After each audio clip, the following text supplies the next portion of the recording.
pull everywhere, like this or like this.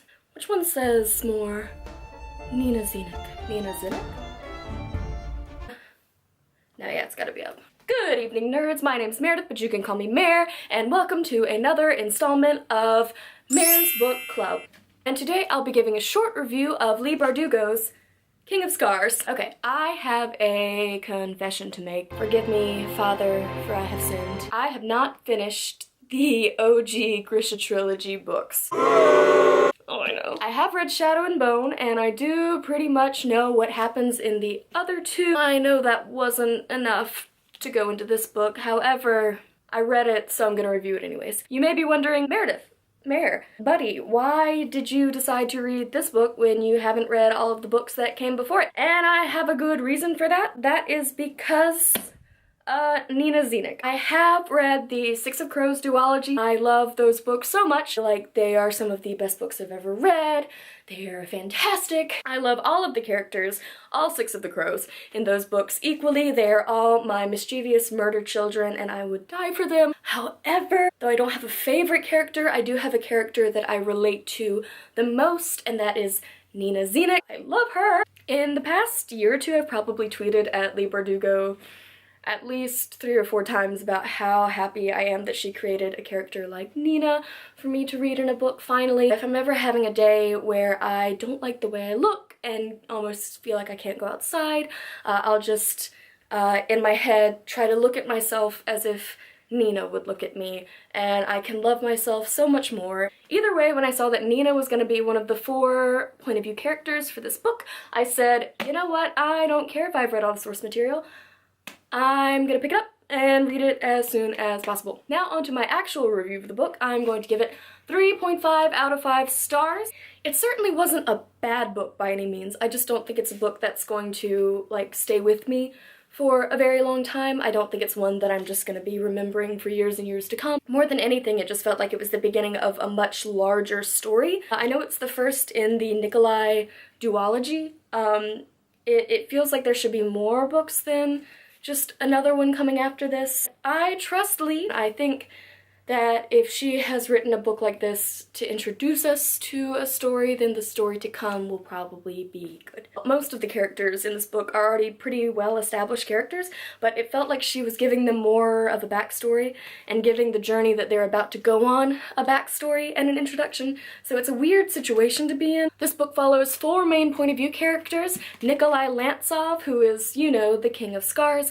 He is the current king of Ravka, and he is wrestling with some demons. Another point-of-view character is Zoya, a squaller and a member of the Grisha triumvirate, who is kind of Nikolai's right-hand man in this book, or shall I say, woe-man. Another point-of-view character is obviously our queen Nina Zenick, is a heartrender who's having some issues with her powers since the events of the Six of Crows duology. And finally, we're following Isaac, a palace guard, who ends up doing a pretty big favor for Nikolai later in the book. When we begin the book, Nikolai is dealing with this curse that the Darkling put on him at the end of the OG Grisha trilogy, in which at night when he falls asleep, he sometimes turns into this demon beast thing. He hasn't killed anyone yet, but we're worried he's going to. Zoya is helping him deal with this. She's trying to just keep this under wraps and try to keep him from, you know, killing somebody and trying to stop this thing from continuing to happen so that he can be a good king. Nina is on mission in Fjerda, and Isaac is guarding the palace. Now, if you haven't read the book and plan on reading the book, please click off of this video because I'm about to make like week-old milk and spoil. Shoo-shoo.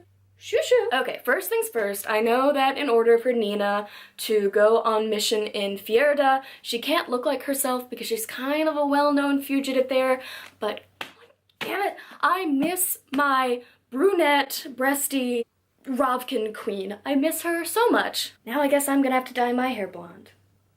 I did really enjoy Nina's storyline, but I just wish there had been more. It really felt like it almost could have been a novella. I know it probably served the purpose of getting people who really enjoyed Six of Crows, who loved Nina, like me, to read this book, but it's not connecting in the way that I hoped it would to the storyline, so alas. I got hella emotional when she could hear Matthias's voice in her head at the beginning of the novel when she was trying to find a place to bury his corpse. I do miss her Heartrender powers, but I do really like how her new powers have manifested. I like how not only can she raise the dead, but she can also kind of hear their stories. It kind of reminds me of a little bit of the powers Klaus has from Umbrella Academy. I liked Hanny.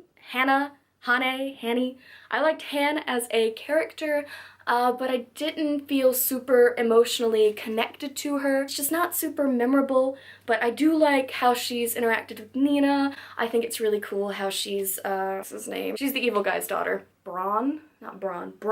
She's Brum's daughter. I think that's gonna be very interesting. I like how he ended up with a problem child. He totally deserved it. Basically, I don't care about her yet, but I want to.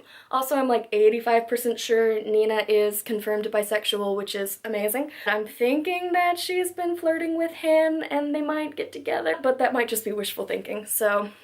The stuff that was happening to the Grisha women in that factory in Fjerda really reminded me of The Handmaid's Tale, and I think it's an interesting progression from the Perem plotline from the Six of Crows novels. I can't wait to see if Nina can fix it. Maybe if she recruits some of her buddies from the dregs to help her stop this from happening, that would be swell.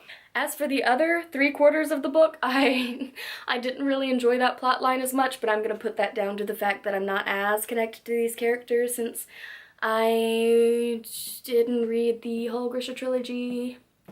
Nikolai's beast transformations were really interesting, and I think, you know, a good drive for the plot of the book, but I really didn't feel like we got to see the psychological impacts of it. I feel like Nikolai as a character is used to like tamping down his feelings and emotions with humor, which I totally relate to, but like I feel like I couldn't really empathize with what he was going through just because we didn't see much of what was happening. There weren't really many high stakes consequences for it either. He never accidentally killed someone. It wasn't as compelling as it could have been. I thought Yuri was annoying as hell, and I was really rooting for Zoya to just get rid of him. Ask for forgiveness rather than permission with Nikolai. Be like, oops, it was an accident. Sorry. I really wasn't into the second half of the book when they were basically hanging out in sand purgatory with the saints. I know it was supposed to be boring, and I know it was supposed to feel like very monotonous, and this is the punishment that these saints have gone through, but it really didn't make for an exciting story. The whole time I just wanted them to leave and do something else. Isaac's storyline was actually pretty interesting once it got started. I enjoyed seeing him pretend to be Nikolai. I enjoyed seeing his frustrations with the minutiae of palace life, but I wasn't super emotionally affected when he died. Again, I feel like we didn't spend enough time with him. I mean, we got to see his backstory and why he was a palace guard and all the stuff that had led to that, but we never really saw his motivations for the future or his dreams or anything in particular he was striving for.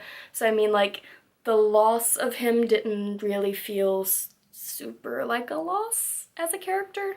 So either we just weren't given enough time with him to be emotionally invested in him, or I'm just a stone cold bitch. Let me know down in the comments what you think.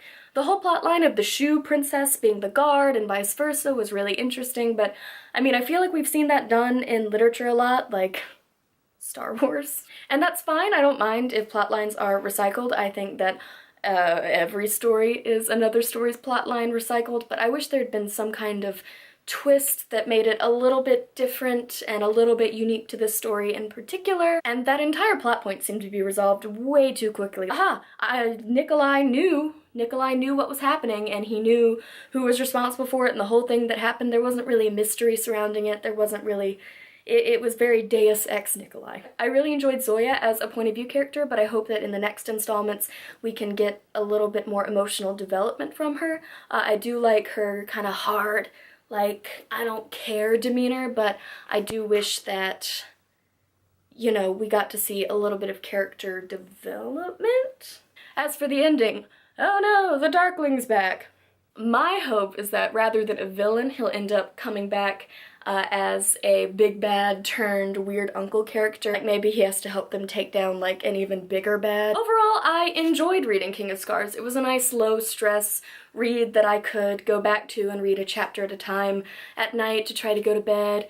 and not have to think about school for a little while. And I'm looking forward to seeing what Leigh brings us next. And for the love of all that is good and pure in the world, make Nina look like Nina again. And please give me my sweet, sweet murder children from the dregs. I need to see some, not just cameos. I don't want a Stan Lee cameo in this book. I want them to be characters. I want them to be involved in another mission. I mean, I don't care if it's all of them, but just give me some. Anyways, thanks for sticking with me and watching my hopefully short review of King of Scars by Leigh Bardugo. Thank you so much for joining me for another episode of Mare's Book Club. Comment down below what you thought of this book, what you think I should read next, and or pledge your undying love for Nina Zenick so that I can kind of get a gauge for how many followers I'd have if I decided to start a cult. Yeah. Again, thank you so much for watching, and I'll see ya when I see ya.